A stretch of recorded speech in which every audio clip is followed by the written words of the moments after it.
Բանակցությունները ձգձգելու, ճնշումներով Երևանից ավելին պոկելու Բաքվի մոտեցումն անընդունելի է Թեհրանի համար։ Իրանցի փորձագետի խոսքով Աբբաս Արաղչին Հայաստանում էր այս մեսիջով։ Թեհրանն իր հստակ աջակցությունն է հայտնում խաղաղության պայմանագիրը հնարավորինս սեղմ ժամկետում ստորագրելու Երևանի ջանքերին։ Ադրբեջանի ուզածները, Ադրբեջանի պահանջները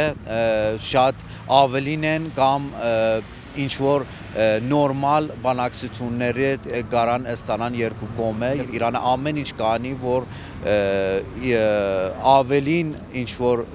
գա փաստաթուղթներում եւ սեղանի վրա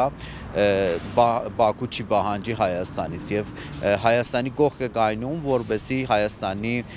դիրքը բանակցությունների գործընթացներում եւ մինչեւ ավարտին ամուր լինի։ Որ տարածաշրջանում էսկալացիայի վտանգ կա, հաստատեց նաև իրանցի դիվանագետը։ Միևնույն ժամանակ վստահեցրեց, դեմ են միջազգային սահմանների ցանկացած փոփոխության։ Չնայած սրան, Բաքուն համառորեն միջանցք է պահանջում Երևանից, ինչի է պատրաստ Թեհրանը, եթե Ալիևը որոշի ուժով հասնել իր ակնկալիքին։ Իրանցի պաշտոնյան իրենց հնարավոր անելիքները չբացահայտեց։ Որ փուլում է լինի, Իրանը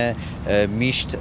այդ իրագարմիր գիծերը պահպանում է։ Հոսեյնիի խոսքով հստակ է, որ խաղաղությունը տարածաշրջանի բոլոր երկրների շահերից է բխում։ Ուստի Իրանն ամեն ինչ կանի հարավային Կովկասում լայնածավալ բախումը կանխելու համար։ Մինչև այժմ ըստ փորձագետի ստացվել է դիվանագիտական ճանապարհով զսպել թուրք-ադրբեջանական տանդեմին։ Էրդողանն էլ իր խոսքով մի անգամ նշեց, որ մինչև հիմա եթե Զանգեզուրի միջանցքը իրականություն չի դարձել, դա Իրանի գործուն է, Իրանը թույլ չի տվել, դա ցույց է տալիս, որ Իրանը ամեն ինչ արել է, որ թույլ չի տա եւ մինչև հիմա էլ կարողացել է պահպանի այդ գիծը, իր գարմիր գիծը եւ պաշտպանի Հայաստանի տարածքային ամբողջականությունը։ Մեկ այլ ռիսկ է մատնանշում մասնագետը, եթե այլ ճակատներում շեղվի Իրանի ուշադրությունը, Բաքվի ձեռքերը կարող են արձակվել Հայաստանի ուղղությամբ, ուստի պետք է զգոն լինել։ Պիտի Իրան եւ Հայաստանը շատ ուշադիր լինեն եւ եթե ինչու՞ չէ Իրանց հետ կարողանան ինչ-որ անվտանգությունի համագործակցություններ ունենան, անվտանգությունի պայմանագիրներ ունենան, որ հստակ նշվի, որ եթե նման բաներ տեղի ունենա, նման սպառնալիքներ տեղի ունենա, ինչ գործողություններ կարան անեն երկու երկիրները համագործակցելով եւ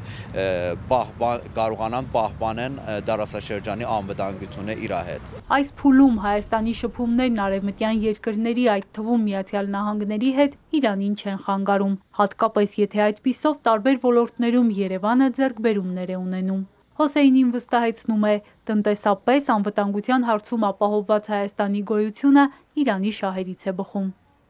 Հերմինե Ղարիբյան, Ալեքսանդր Կիրոյան, Էպիկենտրոն։